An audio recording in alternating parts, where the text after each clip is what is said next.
Unacademy लाया है full length mock test for CSIR UGC NET जो कि स्टार्ट है आपका 2 अक्टूबर 2021 से। ये है अनअकैडमी के प्लस प्लेटफॉर्म पे, जहाँ पे आपको मिलता है full length mock test for the subjects like life science, physical science, mathematical science, chemical science etcetera. आपको पता है कि जब आप सारा कुछ थ्योरी वाला पोर्शन पढ़ लेते हैं तब आप ढूंढते हैं कि आपको कुछ मिल जाए जिससे आप जो है प्रैक्टिस कर पाएँ जो भी MCQs हैं उस पर। तो इसीलिए ये जो कोर्स है आपके लिए बहुत अच्छा कोर्स है, जहाँ पे आपको फुल लेंथ के मॉक टेस्ट मिलेंगे। और ये किसी भी स्ट्रीम के लिए है, life science, physical science, mathematical science या केमिकल साइंसेस। तो आप अगर इंटरेस्टेड हैं, अगर आप सोच रहे हैं कि आपका थ्योरी वाला पोर्शन तैयार है और आपको कहीं से मिल जाए जहाँ पे आप मॉक टेस्ट कर सकें, तो अनअकैडमी आपके लिए एक बहुत अच्छा प्लेटफॉर्म है। आप आज ही इसके लिए एनरोल कर सकते हैं, इसका डिस्क्रिप्शन में आपको लिंक मिल जाएगा। ओके, एडिशनली अगर आप इस फुल लेंथ मॉक टेस्ट के लिए जाते हैं, जो भी आपका प्राइसिंग होता है, आप हमारे चैनल का रेफरल कोड botany10 यूज़ करिए और आपको मिलेगा 10% का डिस्काउंट।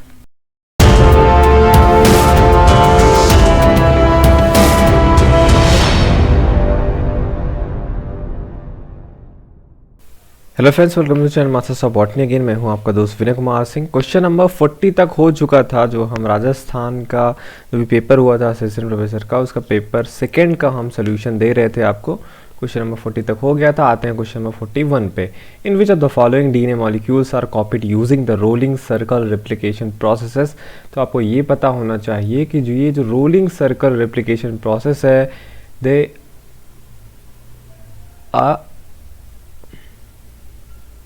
ये जो रोलिंग सर्कल रेप्लिकेशन प्रोसेस है, ये सर्कुलर DNA में पाए जाते हैं और प्लाज्मिड आपका एग्जांपल है सर्कुलर DNA का। इसलिए इसका करेक्ट ऑप्शन क्या होगा? First plasmid. सेकंड पे आते हैं, काई जो साइट्स होते हैं वो किससे एसोसिएटेड है, पूछा है आपका। Replication, homologous recombination, RNA splicing और DNA रिपेयर। तो ये जो आपका काई साइट या काई सीक्वेंस बोलते हैं, ये शॉर्ट स्ट्रेच होता है DNA का। कहाँ पे? बैक्टीरियल जीनोम में, जहाँ पे होमोलॉगस रिकम्बिनेशन जो होता है उसके चांसेस ज़्यादा रहते हैं। ठीक है, तो ये किससे एसोसिएटेड है? होमोलॉगस रिकम्बिनेशन से। 43 पे आते हैं। In the primary cell wall of all dicot species and in many of the monocot species the principal cross linking glycans are. तो काइटिन, सेल्यूलोज, पेप्टिडोग्लाइकान तो क्रॉस लिंकिंग ग्लाइकान नहीं है। जाइलोग्लाइकान जो होते हैं यही आपका क्रॉस लिंकिंग ग्लाइकान है और यही इसका करेक्ट ऑप्शन होगा। क्वेश्चन नंबर 44 पे आते हैं। कह रहा है जो माइटोटिक सेल साइकिल होता है, आपको पता है, उसे हम 4 फेजेस में डिवाइड करते हैं, G1, S, G2 और M। कह रहा है अगर आप मानिए कि जो माइटोटिक साइकिल है, ये जो आपको फेजेस दिए गए हैं 18 घंटे में हो रहे हैं, तो आपको इसमें जो भी एक फेजेस दिए गए हैं उसका आपको टाइम बताना है कि कितना घंटे लेते हैं। तो अगर मैं बात करूँ आपसे, करीब जैसे 24 घंटे कहीं पर लिखा होता है, मान लीजिए 18 ही घंटे आप मान के चलेंगे, तो सबसे बड़ा जो टाइम होता है वो होता है G1 का। तो G1 में आप देखेंगे सबसे ज़्यादा टाइम 9 घंटे लिखा हुआ है। ऑप्शन नंबर 2 और थर्ड में यही करेक्ट है। और आप देखेंगे सबसे कम टाइम किस में लेता है? जो एक्चुअल डिवीज़न होता है, M फेज जो होता है वो सबसे कम टाइम लेता है। तो इस हिसाब से ऑप्शन नंबर थर्ड ही सही है। क्वेश्चन नंबर 45 पे आते हैं। Which of the following central body is associated with collection, introduction, documentation, evaluation, maintenance, exchange and distribution of plant material of agricultural horticultural crops in India. तो देखिए, अगर हम बात करें एग्री हॉर्टिकल्चरल क्रॉप्स की, तो ये जो है कलेक्शन, इंट्रोडक्शन, डॉक्यूमेंटेशन, ये सब जो चीज़ है ये एक्चुअली होता है किसके द्वारा? जो आपका है national bureau of plant genetic resources के द्वारा, न्यू दिल्ली, ये इसके लिए रिस्पॉन्सिबल है। तो करेक्ट ऑप्शन सेकंड होगा। क्वेश्चन नंबर 46 पे आते हैं। Which one of the techniques is not employed for the study of proteome. Proteome के एनालिसिस के लिए इसमें से कौन सा एम्प्लॉय नहीं होता है? तो प्रोटियोम एनालिसिस मतलब जो भी एक्सप्रेशन हो रहा हो प्रोटीन का, उसका एनालिसिस। तो आप मास स्पेक्ट्रोस्कोपी का यूज़ कर सकते हैं, मॉल्डिटॉफ का यूज़ कर सकते हैं और 2D इलेक्ट्रोफोरेसिस का यूज़ कर सकते हैं, जहाँ पे आप जिससे प्रोटियोम का स्टडी कर सकते हैं। लेकिन इलेक्ट्रोफ्यूजन जो है ये अलग चीज़ है। ये शॉर्ट हाई वोल्टेज जो है इसका एप्लीकेशन कराया जाता है ताकि जो होता है यहाँ पे सेल मेम्ब्रेन का डीस्टेबलाइजेशन हो जाए। तो ये अलग चीज़ है, तो यही इसका करेक्ट ऑप्शन होगा। क्वेश्चन नंबर 47 पे आते हैं, रेडियल मूवमेंट जो होता है वाटर का रूट में किसके थ्रू होता है? तो apoplastic, symplastic and transmembrane, all of these are responsible for radial movement of water in the root. Okay, तो क्वेश्चन नंबर 48 पे आते हैं, which of the following statement is not correct regarding vivipary. Vivipary आपको पता है कि जब जैसे पौधे में जब फ्रूट लगा होता है उसी पे उसका जर्मिनेशन स्टार्ट हो जाए तो उसको हम विविपेरी बोलते हैं। अब देखिए ऑप्शंस पे आते हैं, पूछा नॉट करेक्ट, इसके संदर्भ में कौन से ऑप्शंस करेक्ट नहीं है? Seed germination with in the fruit while is still attach with the plant, mother plant जो मैंने आपसे बोला, मदर प्लांट पे रहते हुए ही सीड जर्मिनेट करने लगता है, तो ये करेक्ट है। It usually occurs in plant growing in the shallow marine habitats, तो ये कहाँ पे होते हैं? जैसे मैंग्रोव प्लांट्स होते हैं, ऑप्शन नंबर 3 में दिया है। मैंग्रोव प्लांट जो होता है शैलो मैराइन हैबिटेट्स में रहते हैं और उन्हीं में होता है, तो ऑप्शन नंबर 1, 2 और 3 करेक्ट है। लेकिन यहाँ पे क्या पूछा? नॉट करेक्ट, तो नॉट करेक्ट 4th है। It involves a dormancy period, dormancy period ना होना इसका एक कैरेक्टरिस्टिक फीचर है विविपेरी का, ठीक है। पर यहाँ पे दिया है कि डॉर्मेंसी पीरियड होता है, तो यही ऑप्शन इसका गलत है। क्वेश्चन नंबर 49 पे आते हैं, circadian rhythms in plant was studied for the first time by. देखिए जो सर्काडियन रिदम जो हुआ था प्लांट में सबसे पहले किसने स्टडी किया था? यहाँ पे जो आपके ये M.D. मैरान है 1729 में, इन्होंने सबसे पहले मिमोसा प्लांट में ये स्टडी किया था। क्वेश्चन नंबर 50 पे आते हैं, the primary hormones regulating seed dormancy in plants are. ये सीड डॉर्मेंसी रेगुलेट करने को पूछा है, तो यहाँ पे आप देखेंगे सीड डॉर्मेंसी प्रमोट कौन करता है? Abscisic acid. सीड डॉर्मेंसी को हटाता कौन है? जिब्रेलिन। तो यहाँ पे ये दोनों रेगुलेटिंग मैकेनिज्म की तरीके से काम करते हैं, इसीलिए एब्सिसिक एसिड और जिब्रेलिन होगा, इसलिए पहला ऑप्शन ही सही होगा। क्वेश्चन नंबर 51 पे आते हैं, increase genetic diversity following extended time in plant tissue culture is called.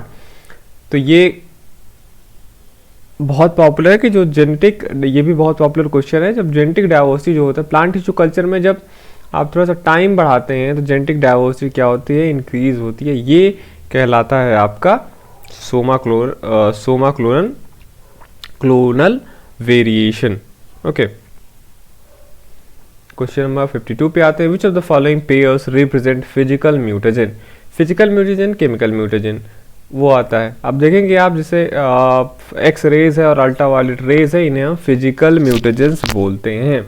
बाकी सारे ऑप्शन में केमिकल म्यूटेजन इंक्लूडेड हैं, तो इसलिए फिजिकल पूछा है तो ऑप्शन नंबर 1 करेक्ट है। क्वेश्चन नंबर 53 पे चलते हैं, in which of the following combinations the compound are arrange in ascending order based on their molecular weights.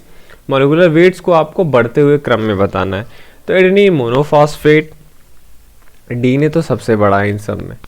आते हैं ऑप्शन नंबर 3, 4 पे, एडेनोसिन मोनोफॉस्फेट आएगा सबसे कम मॉलिक्यूलर वेट वाला, फिर एडेनोसिन डाइफॉस्फेट, फिर एडेनोसिन ट्राइफॉस्फेट, फिर आरएनए, फिर लास्ट में डीएनए आएगा। थर्ड ऑप्शन करेक्ट है। क्वेश्चन नंबर 54 पे चलते हैं, which of the following is not patentable. Patentable इनमें से कौन सा नहीं है? Various methods of genetic useful biotechnological products, तो आप इसे पेटेंट कर सकते हैं। वेरियस बायोटेक्नोलॉजिकल प्रोडक्ट्स जैसे एंटीबायोटिक्स को भी आप पेटेंट कर सकते हैं। आर्टिफिशियली सिंथेसाइज कोई आप जीन करते हैं तो वो भी पेटेंटेबल है, लेकिन जो नेचुरल आइसोलेट्स होते हैं माइक्रो ऑर्गेनिज्म से मिलते हैं उन्हें हम पेटेंट नहीं कर सकते हैं क्योंकि ये नेचुरल रिसोर्सेज हैं। क्वेश्चन नंबर 55 पे आते हैं, which of the following is not employed for sterilization in plant tissue culture technique.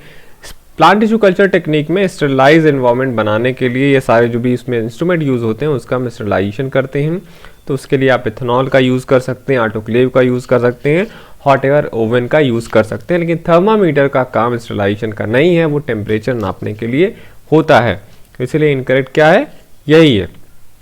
Question number 56 पे आते हैं, in which of the following DNA repair method there is a simple direct reversal of damage. मतलब जो damage हुआ है केवल कुछ में कुछ होता नहीं, ना तो कुछ रिमूव ना तो कुछ ऐड हो रहा है, केवल सिंपल जो डैमेज हुआ है वो रिवर्स हो जाता है उसका। तो ये process base exchange repair, nucleotide में और मिसमैच रिपेयर में नहीं होता है, ये फोटो रिएक्टिवेशन में होता है।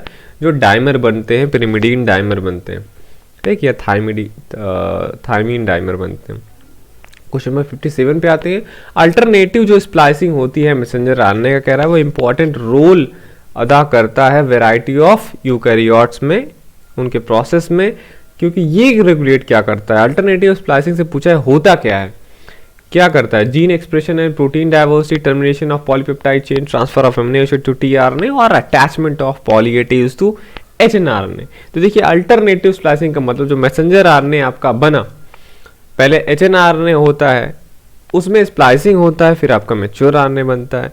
तो ये मैच्योर आरएनए से पहले जो उसका स्प्लाइसिंग होता है उसका अल्टरनेट स्प्लाइसिंग करके हमारा जो मैसेंजर आरएनए बनता है वो कई तरीके का बन सकता है, तो उससे हमारे जीन एक्सप्रेशन और प्रोटीन की डाइवर्सिटी देखने को मिलती है। तो करेक्ट ऑप्शन फर्स्ट होगा। क्वेश्चन नंबर 58 पे आते हैं।